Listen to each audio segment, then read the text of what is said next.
www.altv.com.br, reapresentação 6 horas da tarde. Também TV Guarulhos, canal 20 UHF, canal 3 da NET, em Guarulhos, 11h30 da noite. Acesse nosso blog, conheça nossos colunistas e colaboradores, gentequefala.com.br, nossa fanpage Facebook /programa Gente Que Fala. À sua disposição, chat no site da AltV, WhatsApp 974012235 e ainda o telefone 50526622. Hoje, quarta-feira, nós tentamos abordar a área da saúde.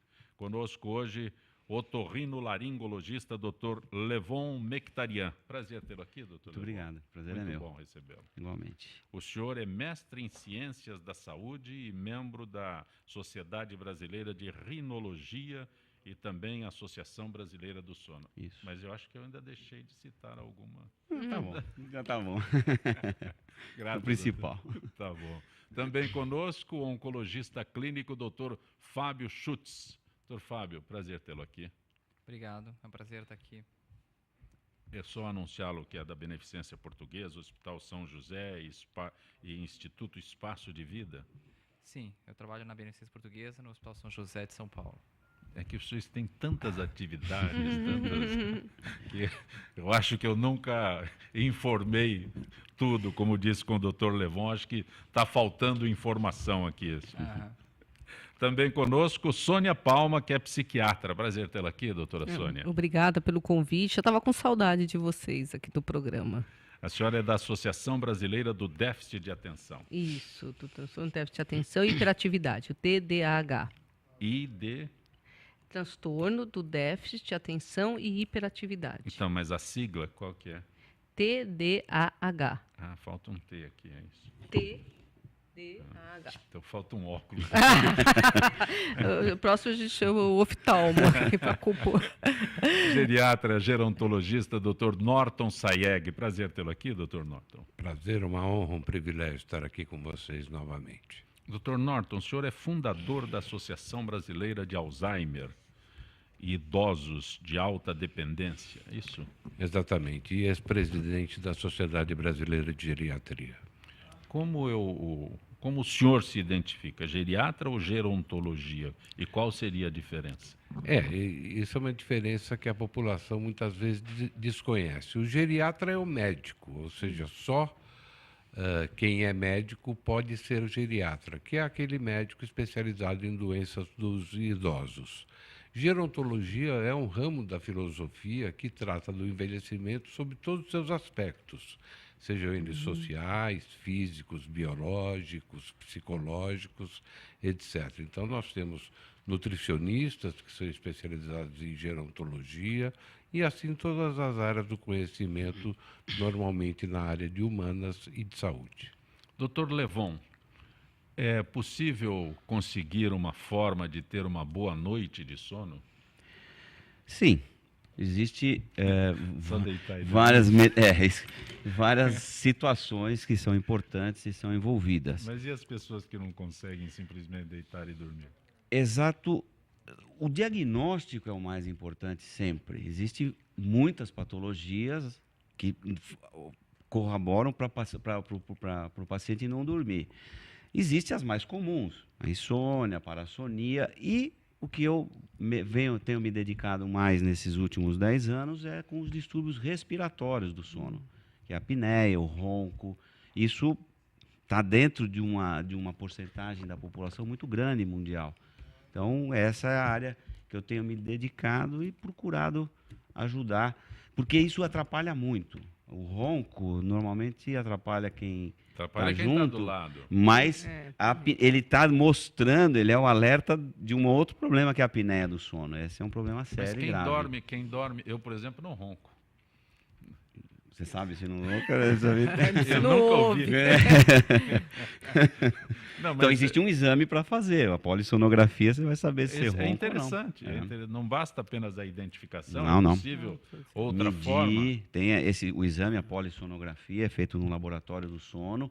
Hoje, mais recentemente, você pode fazer em casa também, no seu ambiente no seu quarto, na sua cama, e ele vai medir se você tem apneia, o nível do teu ronco, dessaturação do oxigênio e tantas outras coisas muito importantes, parâmetros importantes para dar um diagnóstico. Doutora Sônia, quando o doutor Levon fala, a senhora está concordando ou discordando? Não, eu estou concordando, e eu sou psiquiatra infantil, mas eu recebo muito adulto, e a maior queixa é de insônia.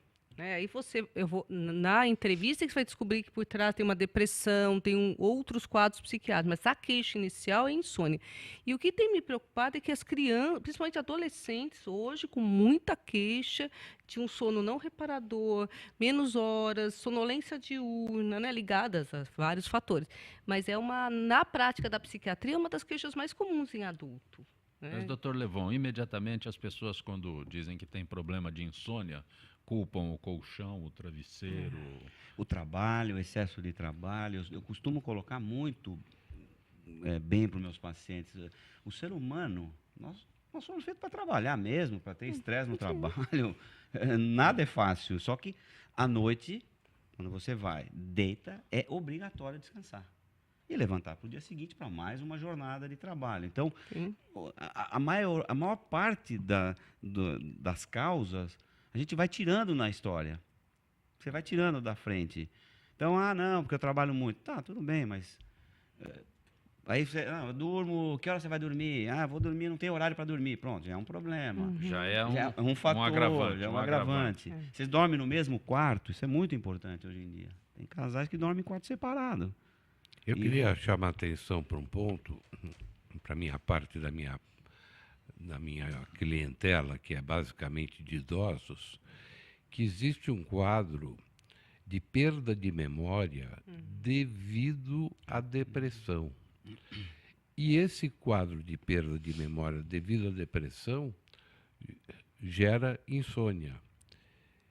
E o que muitos colegas fazem inadvertidamente é introduzir um remédio para que a pessoa durma, agravando o seu problema de memória. Exatamente. Então, como o nosso colega otorrino disse, é importantíssimo que se faça o diagnóstico correto, porque só com o diagnóstico correto se pode instituir a terapêutica adequada. Sim, porque inclusive os remédios para dormir, muitos deles provocam uma dificuldade de memória, principalmente os benzodiazepínicos, os Sem famosos dúvida calmantes, né? Eles são os Uma memória principais, eles são recente muito grave. hipnóticos. E cresceu muito a utilização. É muito Olha, impressionante. o Brasil é o recordista do uso de um determinado Nada, medicamento, que eu não vou falar aqui, mas que todo mundo conhece, que é o remedinho para dormir, e este é um grande problema que leva à perda de memória. Então, às vezes dizem, Dr. Norton curou o Alzheimer da minha mãe. Não curei Alzheimer nenhum. Eu retirei Tirou o medicamento. o medicamento que estava causando perda de memória. E eu acho que outra questão importante é o diagnóstico da depressão, né? A depressão e os transtornos de humor, um dos marcadores dele é a questão do sono, a diminuição, né, do sono, o que agrava por questões, né, até hormonais, cortisol, aumento de cortisol e tudo, eles acabam piorando o quadro. Aí vira, né, um círculo, né? Piora a insônia, que piora a depressão, que piora a memória, que piora a qualidade de vida como um todo, né? Mas Então, Dr. Norton abordou aqui um aspecto que eu ia exatamente colocar para os senhores, né? Aquela velha história de ir ao médico para pedir um comprimido para dormir. O senhor, como geriatra, deve receber, né, pacientes que não vão lá para dizer que estão para saber se tem problemas na idade, mas vão direto e, da mesma forma, doutor Levon, já vão direto, doutor Levon, o senhor precisa me dar um remédio para dormir. Eu já sou bem conhecido, né? Meus pacientes já me conhecem bem.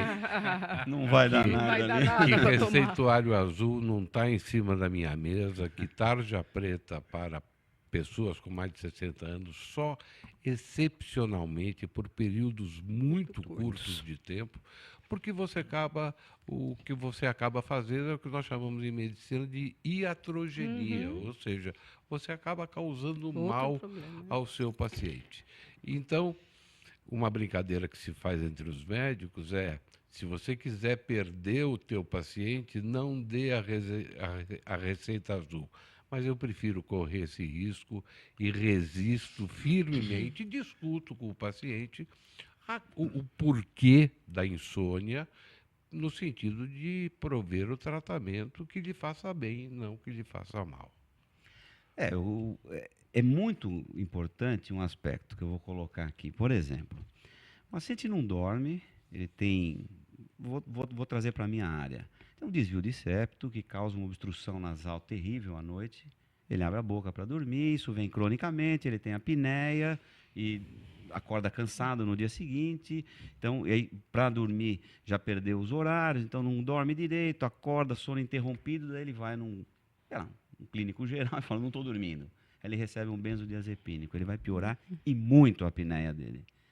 Vai manter um quadro e piorar um quadro que o diagnóstico não foi feito, esse que é. Então, hoje, um programa como esse eu acho muito importante. Eu tenho procurado cada vez mais, através de blogs, através de Facebook, nas mídias que existem hoje, colocar esta situação.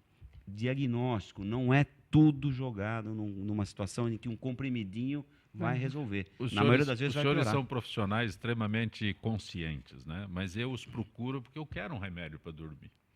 Então, vou até no Dr. Fábio Schultz, que é um oncologista, para ver se ele me receita um remédio para dormir. Aí nenhum dos senhores profissionais corretos, vou colocar dessa forma, me convence, que eu não me convence que eu preciso. Eu vou em outro, até que eu acho um que dê. Vai achar. Vai Infelizmente, achar. vai achar. Na verdade, eu ia comentar a mesma coisa. Como eu comentei, eu sou oncologista, então é muito comum a gente receber esse tipo de solicitação também.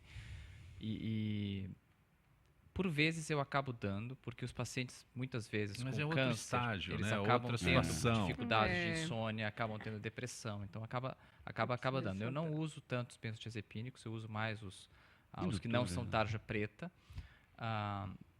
mas esse é um problema. Agora, o pior é quando eles vêm realmente solicitando tarja preta ou receita azul. E pior é quando é para familiar, né? Para familiar, aí é preto no branco que não vai dar, entendeu? Sim, Agora, quando o pro próprio amigo, paciente... pro primo, pro tio, pra mãe, pra irmã. Exato. Quando o próprio paciente pede, ele já é seu paciente. Você, entre aspas, confia nele. Ele fala que já usa isso há 10 anos. Mas aí o senhor tem um quadro clínico. A linha que diferencia o que você está fazendo...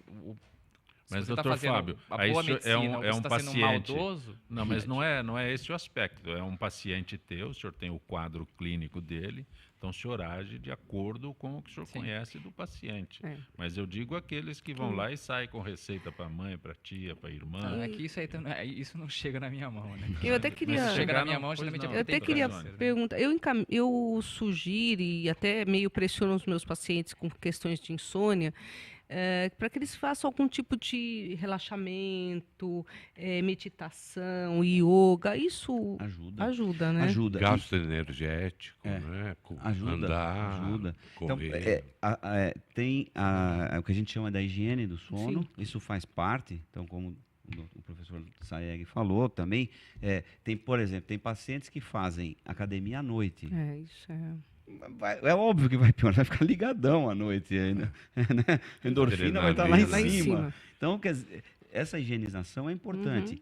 A yoga, ou yoga, como se fala, também é importante. Mas, por exemplo, eu recebo muito paciente que está fazendo, principalmente senhoras, que não conseguem respirar pelo nariz. E a yoga é totalmente voltada para a respiração nasal. Então, existe algum problema e fica difícil fazer. Então, é uma outra área que eu tenho atuado bastante também. Dr. Norton, depressão. O senhor fez referência há instantes sobre depressão e haverá um evento cujo tema é depressão, doença impactante. É na Assembleia Legislativa, é isso? Isso, na Assembleia Legislativa de São Paulo, por iniciativa do presidente da Assembleia, o deputado Fernando Capesso, me convidou para que nós fizéssemos um evento sobre essa verdadeira epidemia. Eu vou dar alguns números aqui para a gente poder situar o que está acontecendo. Se estima, e toda estimativa é errada, né? Mas se estima que no mundo existam 300 milhões de pessoas deprimidas. Só aqui no Brasil, nós teríamos cerca de 10 milhões de deprimidos e deprimidos doentes. Por que eu digo deprimidos doentes? Porque tem que se tomar muito cuidado quando se fala em depressão. A perda de um ser querido, de um cônjuge, do pai, da mãe, automaticamente leva à tristeza, que é diferente de depressão. A depressão se caracteriza quando essa tristeza ultrapassa cerca de 6 meses e compromete o dia a dia dessa pessoa do ponto de vista especialmente laboral, especialmente no trabalho ou nas condições de realizar as suas tarefas cotidianas. E é muito importante que as pessoas saibam que depressão não é falta de caráter, que não é pessoas de personalidade fraca, como a população muitas vezes imagina, reage, sai daí, isso é frescura, isso não existe, levanta, dá volta por cima. Eu conheço muita gente que passa coisas piores do que você e está muito bem. E isso não é verdade. Depressão é uma doença que deve ser tratada. Agora, existem vários estágios de depressão. Existem os eutímicos. Eu espero que, por exemplo, nessa mesa, todos nós sejamos eutímicos, ou seja, estamos funcionando bem do nosso ponto de vista de humor. Existem os distímicos, que seriam os deprimidos leves. Eu costumo brincar que são os mal-humorados. Aqueles que nada está bom. Os pessimistas. Os pessimistas. Aquele que você fala, você começa uma frase, faz uma pergunta para ele e a primeira resposta que ele te dá é não. E aí ele discorre o argumento dele, né? Esses normalmente não precisam de antidepressivos clássicos, etc. e tal. Existem os deprimidos, realmente deprimidos, que existe uma diferença entre o deprimido jovem, o deprimido maduro e o deprimido idoso. O jovem, ninguém precisa ser médico para fazer depressão. Larga tudo, larga a faculdade, não toma banho, não corta o cabelo, não cuida de si, está na fossa, perdeu a namorada, etc. e tal, não sei o quê. O maduro, às vezes, é difícil, porque, às vezes, ele não está bem no trabalho, ele não está bem na vida matrimonial, ele não está bem na vida financeira, e o mundo, especialmente o Brasil, vivendo uma crise como essa, com crise de desemprego, preocupações, isso tudo se soma. E também o fator orgânico, a deficiência de um determinado neurotransmissor ou outros neurotransmissores que nós ainda não conhecemos, como a serotonina, que fazem falta para o indivíduo. Agora, eu quero trazer a boa notícia, e por isso que vai haver esse evento na Assembleia. Hoje em dia, o grande problema do tratamento da depressão, e quem trata com depressão está acostumado com isso, é que quando você toma o primeiro comprimido que o médico lhe receitou corretamente, deste primeiro dia até 30, 40 dias, você não vai melhorar. Então, o que costuma acontecer? Ele toma durante 20 dias e fala, olha, eu continuo me sentindo do mesmo modo, esse médico não acertou comigo, e vai para outro médico, que começa com outro antidepressivo. Não troca o medicamento, troca Troca o médico. Troca o médico. E sucessivamente. Então, hoje, eu tenho um centro de pesquisa, eu sou diretor de um centro de pesquisa que testa drogas novas. E um dos problemas dessa demora do efeito antidepressivo em pacientes, essa droga tenta resolver. Por incrível que pareça, ela é inalatória. Ela é instilada no nariz com puffs, que nós chamamos, e o efeito é imediato. 30 minutos depois, a pessoa se sente bem. E é um remédio que nós temos até medo que isso se torne Eu ia falar isso. Nossa. Tá me uma parecendo smart cocaína. drug, não, uma coisa usada em raves, aí me dá um puff aqui para eu ficar mais animado, coisa parecida. Mas, enfim, é um estudo muito sério. Eu não posso citar o nome do laboratório, mas é um laboratório internacional e é um estudo conduzido em 80 países. Então, esses estudos estão abertos. Se alguém já tomou antidepressivo, não se sentiu bem, trocou o antidepressivo, continua não se sentindo bem, nos procure, porque existem... Sabe quantas vagas eu tenho? Quantas vagas deram para o Brasil? 10. 10 vagas. E 2.000 para os Estados Unidos. Então, o Brasil continua sempre na rabeira, né? A gente correndo atrás, mas vamos ver se a gente faz 10 rapidamente, a gente consegue ajudar mais pessoas. Porque realmente o tipo de droga que já foi testada há mais de 10 anos, ninguém vai ser feito de cobaia, já foi testado em rato, em macaco, em cobaia, etc. e tal. E é uma grande perspectiva. E é isso que nós vamos aprofundar essa conversa no dia 17 de abril, às 19 horas, na Assembleia Legislativa, com a presença do presidente da Assembleia. Dia 17 de abril. 17 de abril. Qual é o Não é horário? 19 horas. 19 horas. Só antes que eu converse com o Dr. Letísio, só tem um detalhe que o senhor se referiu à depressão. Quando a troca de medicamentos, alguém está consultando com um determinado médico, aí há uma alteração do medicamento que o próprio médico receitou. E o senhor disse que quando se inicia, né, a prescrição, demora. Quando há essa troca de medicamento, as pessoas também reclamam. O período é o mesmo de reação do remédio, é isso?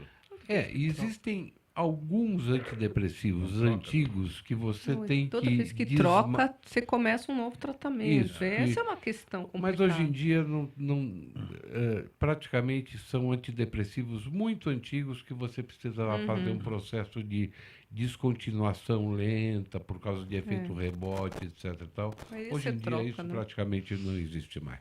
Como toda quarta-feira, a participação do cirurgião plástico Dr. Letísio, Dr. Nelson Letísio. Boa tarde, Dr. Letísio. Boa tarde, Zé Copé. Como é que você está? Tudo em ordem? Tá, tudo bem. Gostaria de abordar com o senhor hoje sobre plásticas contra o envelhecimento. Esta luta contra o envelhecimento é antiquíssima. Mas, doutor Letísio, especificamente, quais cirurgias são procuradas para esta luta? E um detalhe, podem realmente ajudar? Zé Copé, você poderia repetir a pergunta, por favor? Ficou cortado um pouco. Pois não. Todo mundo quer descobrir, né, a cura contra o envelhecimento. Cirurgia plástica pode ajudar? Olha, Zé Copé, o envelhecimento é uma coisa inerente ao ser humano. Todos nós envelhecemos. É o que a gente sempre fala, o tempo é uma das coisas mais democráticas que nós temos, ele passa igual para todo mundo. E isso, o envelhecimento, você tem que ver o que você encara por envelhecimento. Você pode ter um envelhecimento intelectual, que a pessoa se sente mais velha do que precisa do que ela fazer, ou você pode ter um envelhecimento cutâneo, pessoas que se expõem extremamente ao sol, pessoas que adoram praia, todos os finais de semana estão na praia, tomam muito sol, não dormem direito, desculpa falar, não sou nenhum preconceituoso, mas que fumam muito, que bebem muito. Então essas pessoas têm um envelhecimento mais precoce e principalmente a genética. A genética fala muito alto, tem pessoas que já têm aquela pele mais flácida, tem aquela pele muito clara, que tomou muito sol desde a infância. Então, Zé Copé, o envelhecimento é uma área muito ampla.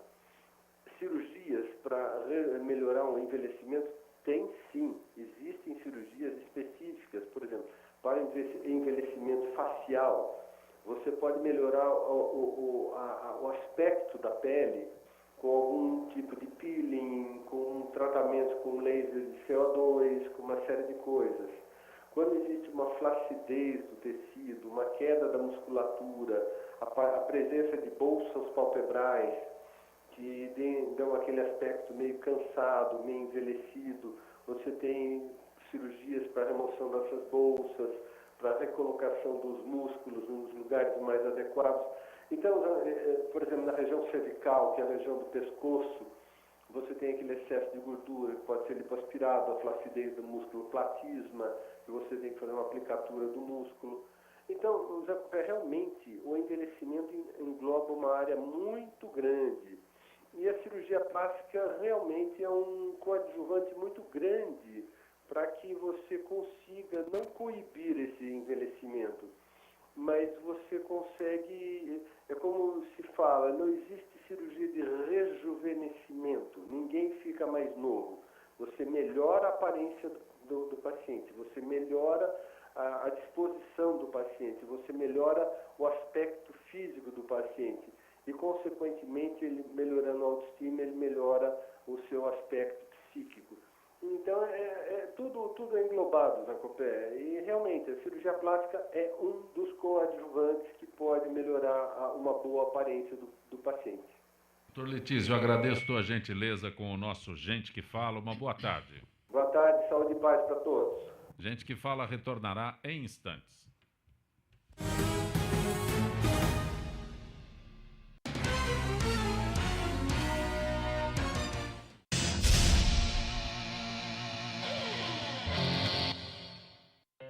Na última década, os transplantes de órgãos cresceram 84%. As cirurgias cresceram 619%. E os atendimentos de urgência cresceram 627%.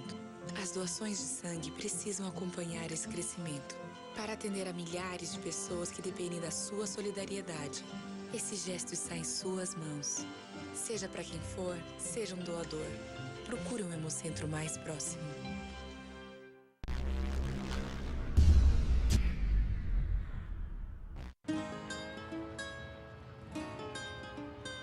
Todas as espécies da Mata Atlântica dependem da água para sobreviver. Infelizmente, nem todo rio está para peixe. A qualidade da maioria dos rios nunca foi tão ruim. Mas existe uma espécie que está nadando contra a corrente para mudar essa história. O nome da espécie é Rafael, popularmente conhecido como Rafa. O Rafa possui hábitos diurnos e gosta de andar em grupo. Ele contribui pela limpeza da água dos rios no estado do Rio de Janeiro, seu habitat natural. Eu sempre tive uma relação com a água muito grande. A água ela é muito importante. Eu observar a possibilidade de uma melhoria da qualidade de água do local onde eu vivo é uma oportunidade muito grande para mim de crescimento e de realização.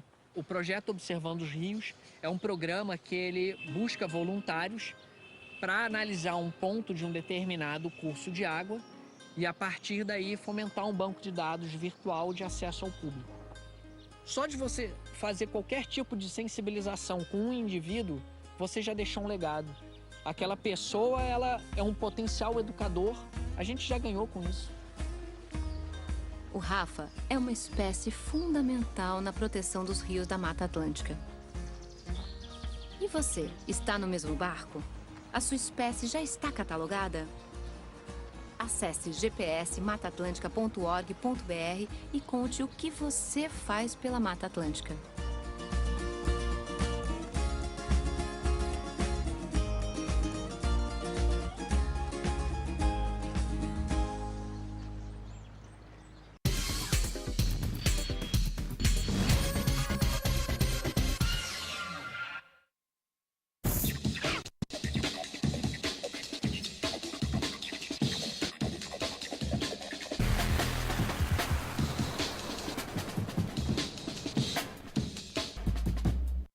Oi, eu sou Letícia Spiller e quero convidar vocês a fortalecer o movimento que quer criar uma lei para acabar com o desmatamento no Brasil. Nossas florestas não podem mais ser destruídas. São elas que garantem a nossa qualidade de vida. Eu quero floresta em pé, água fresca, clima ameno e desmatamento zero. E você? Participe, assine a petição.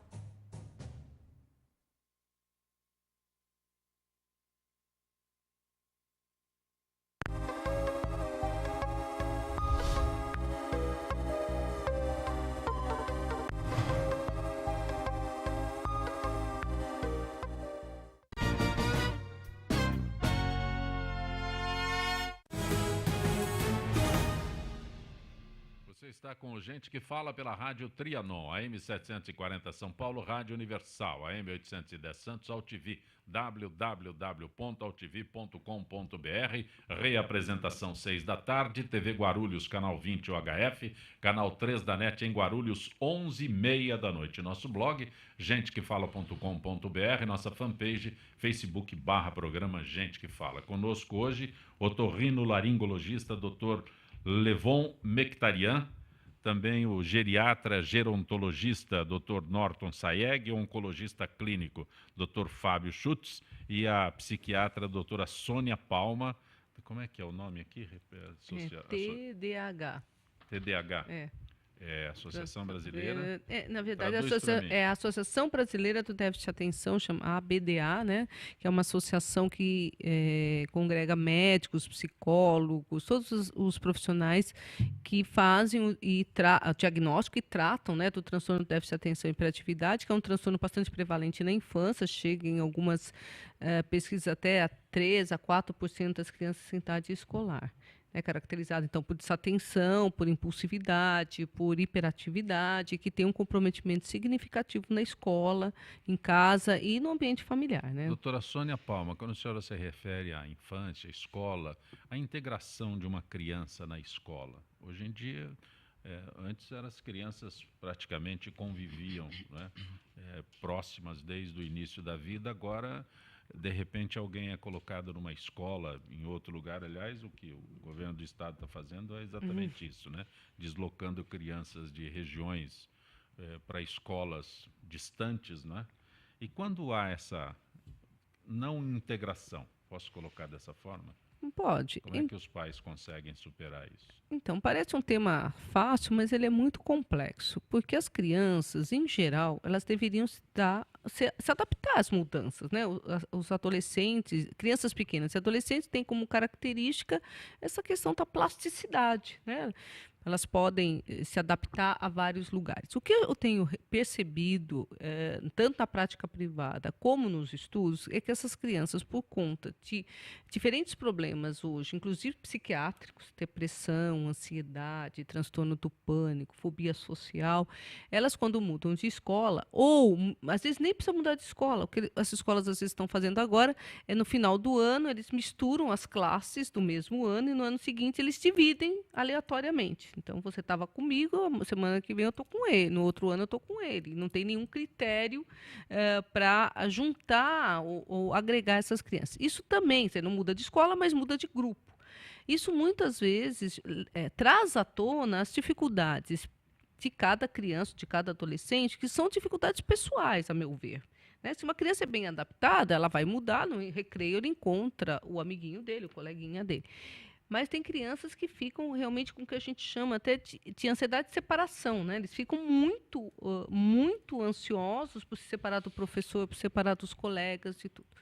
E isso tem sido até, muitas vezes, o motivo da consulta ao psiquiatra infantil, né? Então, essas crianças começam a não ir à escola, eu tenho vários casos, elas passam a não ir à escola, ou passam mal, tem dor de barriga, dor de cabeça, tontura, voltam para casa, ou começam a faltar muito nas aulas. Então, tem cada criança ou cada adolescente vai lidar com essa sua angústia de uma forma diferente. O que a orientação tem para os pais, né, e para a escola? Primeiro, toda mudança de local, de escola, deve ser conversado com a criança. Muitas vezes a gente incentiva que a criança vá à nova escola, ajudar e olhar, ver se gosta, se gosta do ambiente escolar. Essa é uma das possibilidades que tem. Segundo, as escolas também poderiam fazer, para os alunos novos, a gente orienta que façam uma integração, que façam uma aproximação com essas crianças que são novatas naquele período escolar.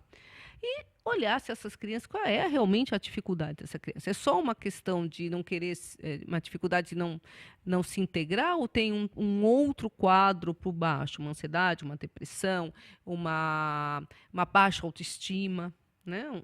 Ou os pais colocaram numa escola onde ela não está adaptada porque ela não acompanha o ensino, né?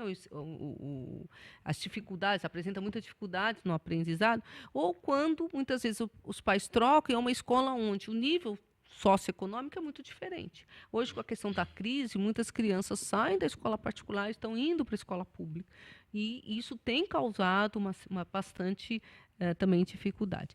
Uma outra coisa que acontece também hoje são o que a gente chama de estresse pós-traumático. Muitas crianças sofrem um bullying na escola, que na verdade a gente sempre sofreu ao longo do, né, esse nome é atual, mas acho que eu já não sou tão nova, eu já sofria na minha infância, então hoje isso tem um nome, tem características para você dar esse diagnóstico, ou aplicar o termo de bullying, e muitas crianças não têm estrutura para isso, e eles acabam se recusando a ir para a escola, não se adaptando, criando uma série de dificuldades. Mas posso só começar? Porque bullying é uma coisa que sempre existiu. Sim. E na nossa infância sempre teve. Não Que tinha agora esse nome, deram um né? nome. A partir do Agora momento tem um que nome. deram um nome, Virou um problema. Virou um problema. Esse nome já existia. No Nordeste falava buliu com ele. Mas é porque todo mundo passou por bullying, eu acredito, Sim, na infância. Em grau menor ou grau maior. Por isso que eu acho que agora deram um nome, então agora criou-se um diagnóstico. Diagnóstico e então, uma necessidade de fazer alguma coisa. Né? Essa é a questão. E né? aí que mora o perigo, né? Porque o que eu tenho visto, eu tenho um filho com 10 anos de idade, quer dizer, a raspinha de tacho, como nós chamamos.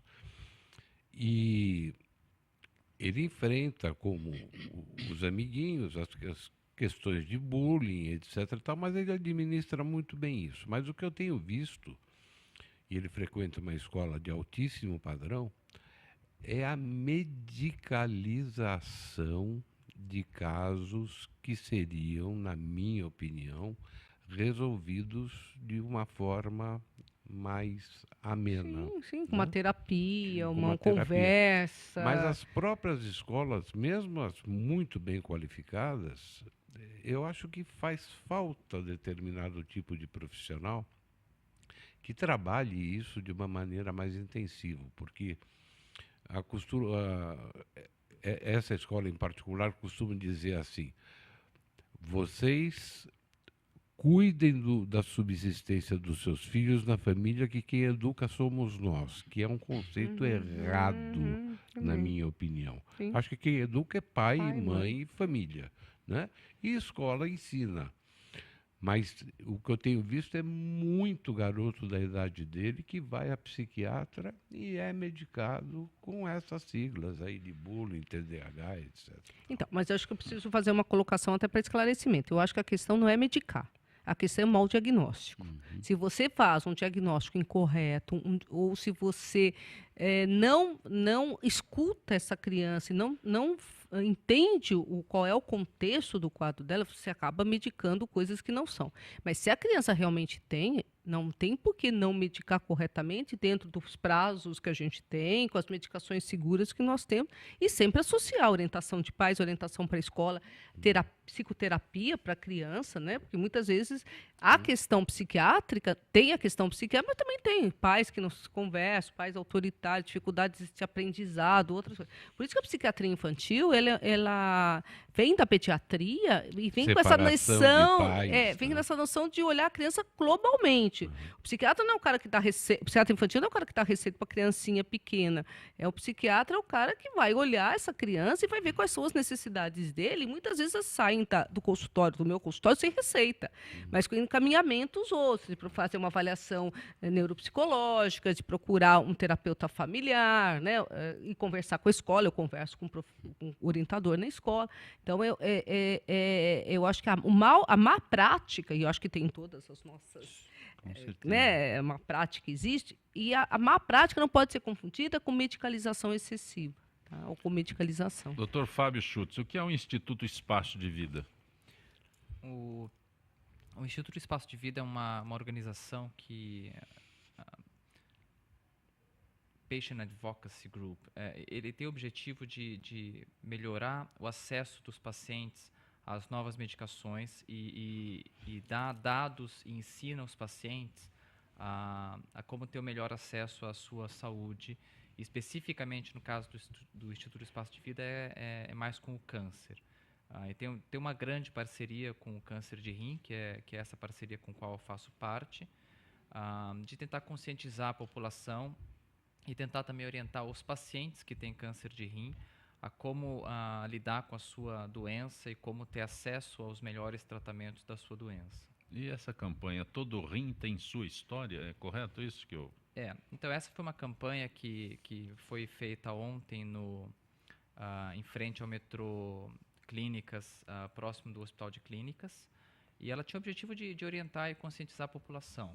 Então foi distribuído garrafinhas de água e orientado como ter melhor saúde com relação ao seu rim, e prevenção de doenças renais e assim por diante, inclusive a prevenção de câncer de rim. Beber água, né? Ingerir líquido, água, vamos ficar na água, né? Sempre é bom, sempre é bom. Eu acho que quanto mais a gente se mantém hidratado... Mas eu quero saber até que ponto é bom então, as pessoas que qualquer dizem... coisa em excesso faz mal. Qualquer coisa em excesso faz mal. Água Até em excesso água. também vai fazer mal. Água mata. Como é que é, doutor? Água mata. Como água mata? De acordo com a quantidade, mata sim, sem dúvida nenhuma. Não, vai levar você a uma hipervolemia, uma hipertensão arterial. É muito interessante. E até eu coloco por que acho interessante. Depois surgiram os squeeze, que é aquele negocinho que se aperta, aquelas garrafinhas d'água, né? Todo mundo anda na rua com uma garrafinha daquela para beber água e bebe água muitas vezes, porque o organismo é que pede, né?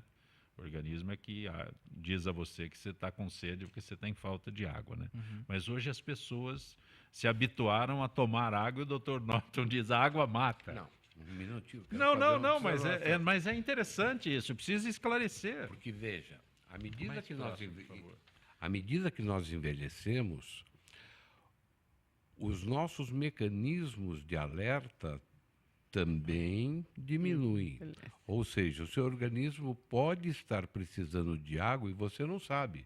Então, a prática de tomar, pelo menos, se não houver problema cardíaco, etc., 2 litros de água por dia é absolutamente saudável e eu aconselho que todos os meus pacientes tenham do lado do criado mudo ou em algum lugar a sua garrafinha de água, que é sagrado aquilo. Porque eu falei água mata no sentido de ser um balde de água. Né? Não, mas é uma preciso coisa explicar. absurda. Não, mas mas é importantíssimo que seja hidratado. Eu brinco com as minhas pacientes. A senhora reclama que tem ruga e não sabe que ruga é pele desidratada. Então, é um dos argumentos que a gente costuma utilizar. Mas água é vital para o organismo. Água acrescentar? Não é algo. Acho que o importante é se manter hidratado. Acho que o nível de hidratação de cada um é uma coisa que é um pouco individual, um pouco particular, mas eu acho como o Dr. Norton Sayegh comentou, acho que alguma coisa entre 1 litro a 2 litros por dia, 1,5 litro a 2 litros por dia, estaria mais do que adequado. Eu costumo no programa fazer as perguntas que os pacientes não fazem para você, né? Porque o paciente vai lá e fica quieto, e você que tem que descobrir o que ele tem, né? Muitas vezes está com dor aqui, mas não fala, eu vou contar para o senhor que eu tenho dor. Eu não. Né? Mas, Dr. Levon, é verdade que tem gente que não dorme porque não quer? Tem, principalmente na adolescência, né? Os adolescentes hoje não querem dormir de jeito nenhum. Mas como que ele vai ficar sem saber o que é que está acontecendo no Twitter, no Face, os amigos, o grupo, o que estão falando, o que é que estão dizendo? Isso ocorre. E também aquele que não quer dormir porque tem atividade, tem as baladas por aí e tal. É diferente de antigamente. Na nossa época a gente saía de sábado.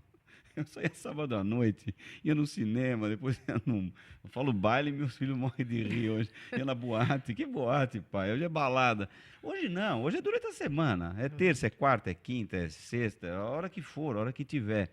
Isso traz problemas seríssimos, muito sérios. E tem o adulto que também se restringe de sono pelo trabalho. Porque tem uma premência de entregar um relatório, alguma coisa, isso vai ficando e pronto. Aí saiu da rotina de sono, saiu daquela arquitetura do sono. Tem uma rotina específica para o sono? Tem. Existe, como eu disse no começo, a higienização do sono é importantíssima. Perfeito. Dormir 8 horas, dormir 6 horas. Depende da idade, existe um número de horas, a criança mais, o adulto menos, o idoso um pouquinho menos, mas eu sempre bato na seguinte tecla, não é o tempo de sono, é a eficiência do sono. A pessoa pode dormir 12 horas e acordar cansado e com sonolência e bater o carro no dia seguinte, porque não entrou no sono profundo. Não teve a arquitetura do sono perfeita para descansar. Então, isso é um ponto muito importante. Dr. Norton Sayeg, o senhor fundou a Associação Brasileira do Alzheimer e tenho a informação que no mundo 15 milhões de pessoas são afetadas pelo Alzheimer. Eu sempre questiono esses números que chegam aqui e não sou especialista. Antes fosse porque 15 milhões é muito ou é pouco? É muito pouco. É muito pouco? Muito pouco. Muito mais que isso? Olha, se estima que hoje em dia existam pelo menos, se estima, né, 42 milhões de pessoas no mundo portadores de Alzheimer. Como o conceito de Alzheimer mudou há 2 anos e meio atrás, considerando que antigamente há 2 anos e meio a gente considerava Alzheimer só quem já tinha demência. Hoje não. Hoje nós sabemos que existe Alzheimer em fase inicial, que tem um nome meio complicado, chamado Alzheimer prodrômico, que precede a demência. Então, se nós somarmos a esses 42 milhões, mais 42 milhões, nós temos 84 milhões de pessoas no mundo portadores de Alzheimer, sendo que diagnosticadas no Brasil, se estima que nós tenhamos 1.200.000 pessoas acometidas por esta verdadeira epidemia, que só tende a crescer porque é uma doença idade dependente, ou seja, quanto mais velho você fica, maior a sua possibilidade de ter a doença. Quando o senhor fala mais velho, tem uma idade limite? Eu posso colocar isso daí? A pessoa... O Alzheimer chega em determinada idade? Existe. São todas estimativas. Por exemplo, dos 60 aos 65 anos, você vai ter cerca de 3 a 5% de portadores. Mas esse número vai subindo de uma forma tão dramática que aos 80 anos de idade, 50% dessa população de idosos terá Alzheimer. E o pior é que no Brasil, a faixa que mais envelhece, e o Brasil continua envelhecendo, não é a faixa do chamado idoso jovem, do meu amigo aqui com 63 anos de idade. É do idoso muito idoso, é daquele que chega aos 80, 90 anos de idade. Porque a tecnologia evoluiu de alguma forma que hoje em dia é difícil morrer. Hoje em dia, você coloca o indivíduo dentro de uma UTI de altíssimo padrão, é difícil para ele morrer. Os médicos não deixam que ele morra. A tecnologia segura isso. Isso nos leva a outras discussões, como distanásia, ortotanásia, eutanásia, enfim, que não é o objetivo do programa de hoje. Mas o que preocupa é esse número exponencial e a falta de expectativa. Fazem 13 anos que nós não temos um único medicamento que possa auxiliar na doença de Alzheimer. Mas e as pesquisas? Então, hoje em dia nós temos, o meu centro faz uma pesquisa com uma droga absolutamente nova e revolucionária, uma droga que está sendo estudada em 90 países, com 5.500.000 portadores de Alzheimer, mas serve apenas para pacientes, eu nem digo pacientes, para clientes em fase muito inicial. Mas como é fase inicial? É muito difícil de... Eu não sei, não é para os tão senhores difícil. é fácil, para mim é muito difícil não é tão diagnosticar difícil. o Alzheimer. Eu tive muita dificuldade também para fazer essa fronteira, né? O que eu chamo de doença? Você ter um esquecimento, esqueceu onde deixou o óculos, onde deixou a chave do carro, onde deixou a caneta, isso é normal. Agora, o que eu digo brincando, se você acha a chave do carro e não sabe para que ela serve, realmente a sua memória está muito prejudicada, né? Agora, a doença de Alzheimer, que nós estamos estudando hoje em dia, e o recrutamento está aberto, e nós estamos de braços abertos para receber quem queira receber esse tratamento, são para pessoas que dizem assim: doutor, há um ano e meio, 2 anos, eu sinto que minha memória está piorando. Esse é um fator primordial. É a sensação subjetiva dele. Porém, ainda não me atrapalha no dia a dia. Eu consigo, com a minha agenda, com uma série de artifícios no computador, ou deixando recadinhos para mim mesmo, etc. Eu ainda consigo funcionar muito bem, ou seja, ele ainda não tem o que nós chamamos de doença de Alzheimer. Ele tem um Alzheimer pré-clínico. E essa droga que nós estamos testando, ela interrompe o processo que promova a evolução para que o paciente fique demente, dependendo de outras pessoas para ser alimentado, usando sonda para alimentar artificialmente, enfim, um final trágico. E essa droga, então, é o que nós temos hoje em dia de um grande laboratório internacional, um estudo seríssimo.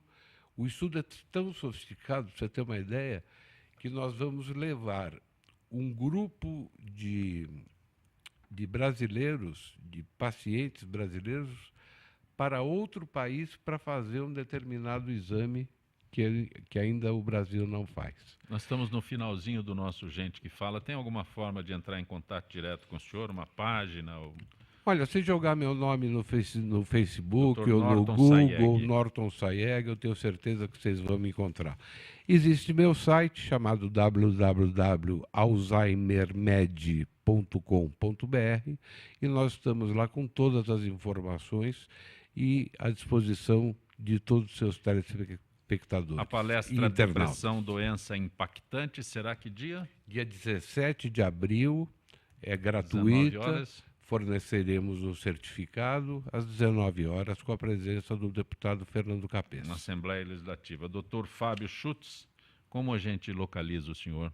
Algum endereço eletrônico? Não, eu trabalho... Bom, o Instituto Espaço de Vida, eu não tenho nenhuma associação tão formal com eles, eu trabalho em parceria com eles, Sim. eu não trabalho diretamente no Instituto Espaço de Vida.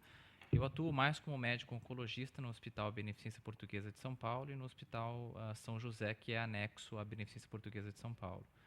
Então, é só questão de entrar em contato com a Beneficência Portuguesa de São Paulo, com certeza alguém vai me achar lá.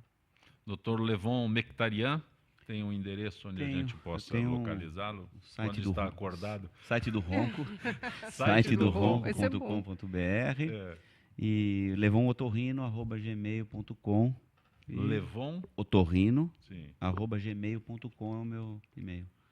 Doutora Sônia Palma tem uma forma de localizá-la?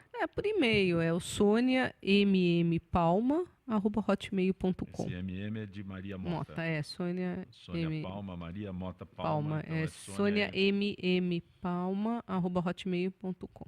Agradeço aos senhores a participação do nosso Gente que Fala, que tem a direção geral do jornalista Fausto Camunha, diretora de produção Zenilda Salvato, redação Raela Brandão, Pedro Schiavon, na pauta José Carlos Sicarelli, produção cultural Ricardo Godoy, na rádio Trianon Benebene, Cléo Rodrigues, Neildo Neres, Ricardo Valim, na direção da TV Guarulhos, Fernando Mauro, na direção da UTV Alberto Luquete, na técnica James Eduardo, Marcelo Fontan, Sérgio Oliveira e Iago Matsumoto. Estaremos de volta amanhã, meio-dia. Gratos, até lá.